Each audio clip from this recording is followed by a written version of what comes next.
A falta de unas horas para que comience la Feria Internacional de Turismo Fitur, Lanzarote ya tiene claro qué es lo que quiere buscar y qué es lo que quiere vender. Lo que está claro es que lejos del sol y de la playa que tradicionalmente se ha ofertado en el exterior, ahora estamos en disposición de ofrecer más. Digo, complementar nuestro destino sol y playa con otras actividades complementarias y que cuando vayamos a vender Lanzarote podamos captar el cliente que solo quiere venir a la playa, pero desde luego el cliente que quiere comer bien, que quiere experiencia volcánica, que quiere experiencia deportiva o bien gastronomía. Por lo tanto, yo creo que ahí sí que estamos haciendo un buen trabajo y eso vamos a hacerlo ver en Fitur.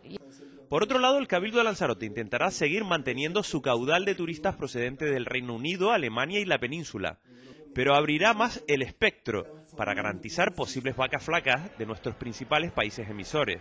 Nosotros, o por lo menos creo como consejera de turismo, que tenemos que hacer una mayor diversificación del mercado. No podemos vivir de tres países que entren en crisis y nos supongan un descenso importante en el número de turistas, como nos ha pasado con el turismo español, en el que hemos invertido y hemos promocionado mucho Lanzarote en el turismo español, pero cuando España ha entrado en crisis hemos visto un descenso importante de clientes españoles.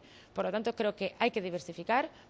Ya hemos abierto líneas promocionales y las vamos a hacer con carácter intensivo con Francia, con Polonia. Fuerteventura recibe casi 200.000 polacos anuales. Polonia y también, ¿por qué no?, con los países escandinavos. Las reuniones con las compañías aéreas y los turoperadores también forman parte de la estrategia de la expedición conejera en Madrid.